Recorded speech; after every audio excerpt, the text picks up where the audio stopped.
从今天开始，我们来讲一本2020年出版的新书，题目叫做《我们如何学习》，副标题是大脑为何暂时比机器学得快。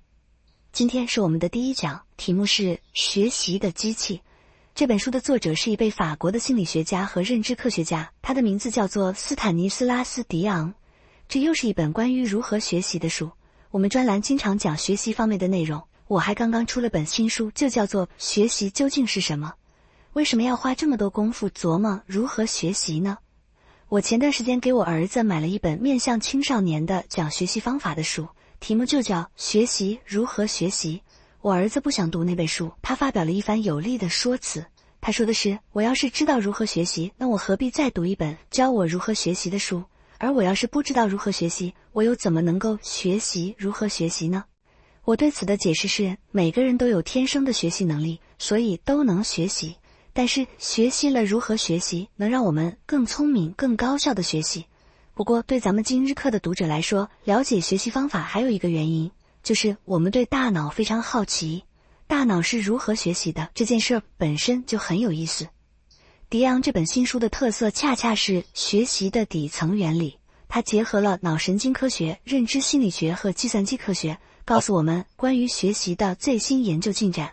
他提出了4个学习原则，这些原则我们早就知道了，但是了解了底层原理，你会更加坚定也更加灵活地运用这些原则。我希望每个人都能成为学习专家，而要理解学习，你必须了解大脑。大脑是一台神奇的学习机器，你可能听过一个词叫大脑的可塑性，大概说的就是大脑非常皮，是吧？比如一个孩子3岁的时候头部中弹，导致他全身瘫痪并且彻底失明，但是他的语言天赋却完全不受影响。他7岁就会好几种语言，还出版了自己的小说，而且还画了插图。他根本就没见过山是什么样子，但是他能想象出来。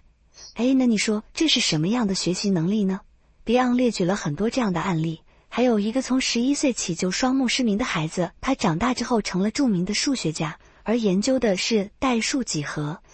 那请问你不用眼睛能做几何题吗？还有一个被切除了大脑整个左半球的孩子，可以创作出非常厉害的绘画。一群从小被扔进孤儿院里面与世隔绝的孩子，长大之后也能和正常人一样。你说作为家长还有什么可担心的？可是在另一方面，有些大脑因为一个小小的损伤就失去重要的学习功能。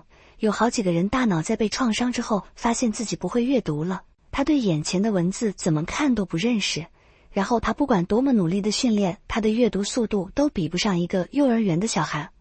这本书的主题就是怎么才能把大脑用好。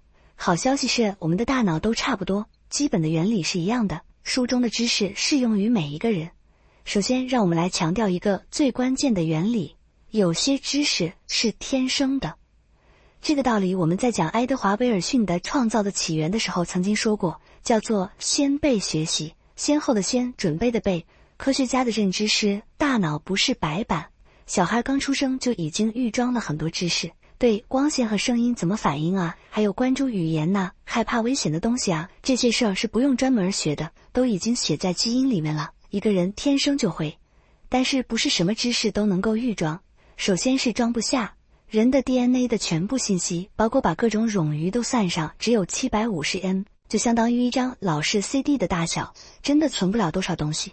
而更重要的是，把大部分知识留到出生以后学习是更好的策略，因为你不可能事先完全知道到时候能用上哪些知识。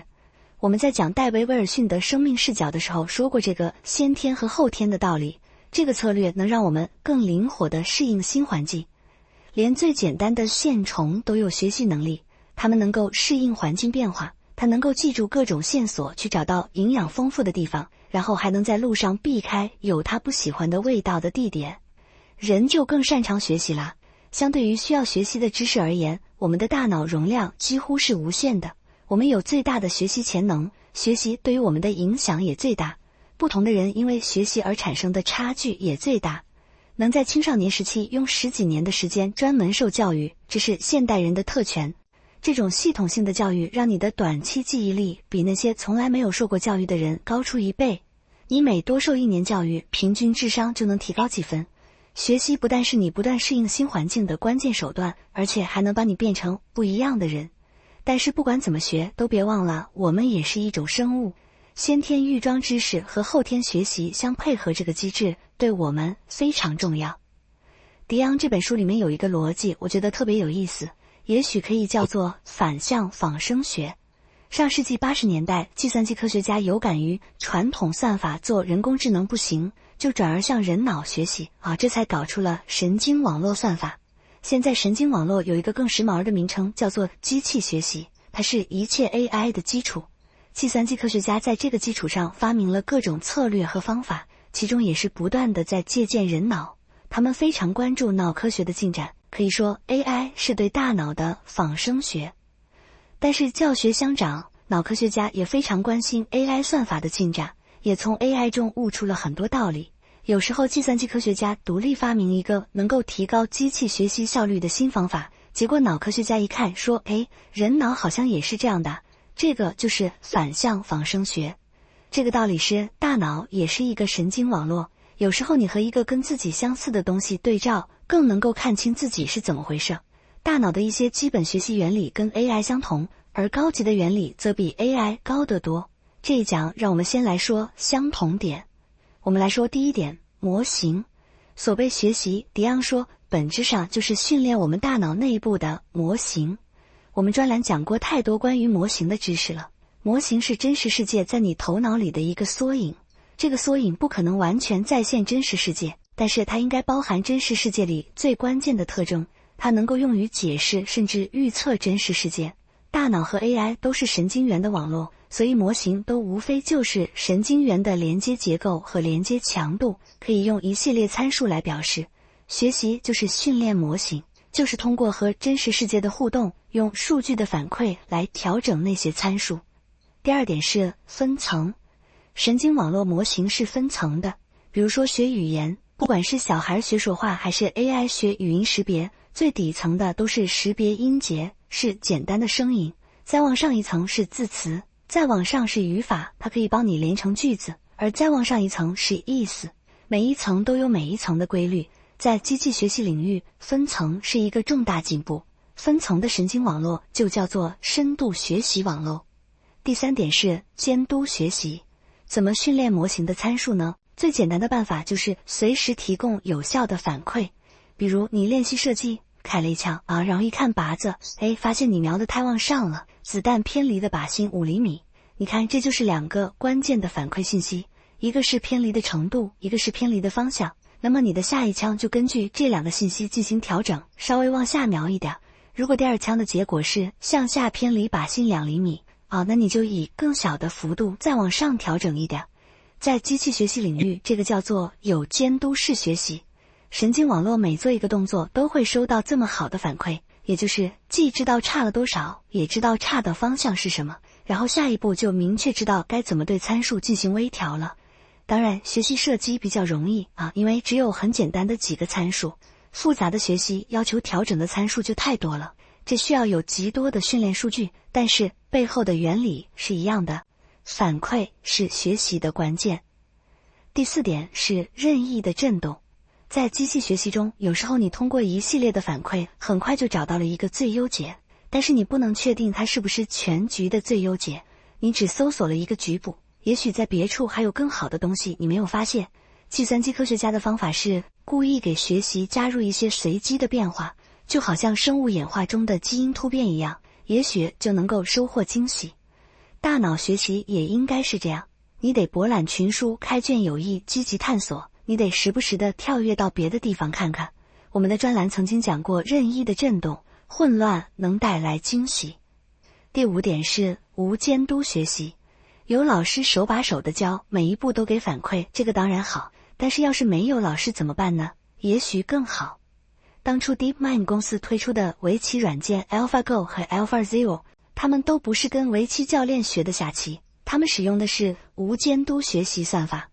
无监督学习只有一个外部反馈，那就是最终这盘棋你是输了还是赢了，中间哪一步你走的对不对这个没有人告诉你。好，那这棋怎么学呢？你必须自己给自己提供反馈。无监督学习算法会分出两个角色来，一个叫批评者，一个叫行动者。批评者的任务是根据以往对局的经验，随时评估当前局面的胜率的大小。比如你的地盘很大那你就能感觉到你取胜的概率很大。而行动者呢，则是根据批评者的评估意见，试探下一步的走法。如果批评者说把棋子走到这里胜率会降低，那行动者就换一个地方。我们大脑有时候也是这样学习的，比如小孩走路，大人并没有告诉他每一步腿迈的对不对他就自己摔了几次，摔过几次就有经验了，他就知道走成什么姿势容易摔倒他就会避免那个姿势。第6点是抓住本质。机器学习的模型是不是参数越多越好呢？不是，参数太多会让你陷入过度拟合。就好像上数学课，你学解题学的是套路的一般性，而不是那些例题里的特殊的细节。你既要善于学习，也要善于忽略，才能抓住本质。第7点是内在知识。我们讲过机器学习的卷积算法，这个算法一下子就把计算机的图形识别能力提高到了实用水平。卷积算法的关键是，它并不是在一无是处的状态下看图，它已经对所有的图形有一定的了解了，它能够识别一些最基本的图案，比如说像线条、圆圈、斑点等等。新的图形在它眼中都是已知图形的组合，它善于运用自己的内在知识。而大脑的学习也是如此，你从来都不是从零开始学什么东西，你总是把新知识看作旧知识的组合。在我们出生之前，基因就已经告诉我们如何识别声音和光线，所以接下来的语音和人脸识别都是在更高的层面上进行的，所以我们才学得那么快，那么自然。通过审视机器，我们也能审视自己的学习。你的基础知识学扎实了吗？你是把失败当作反馈，还是把反馈都当作失败呢？你做事的时候，内心有个批评者吗？你的批评者会影响你的情绪吗？你喜欢新东西吗？这么一对比下来，大多数人的学习态度远远不如机器。但是大脑的确比机器厉害得多。具体是怎么厉害的，这个我们下讲再说。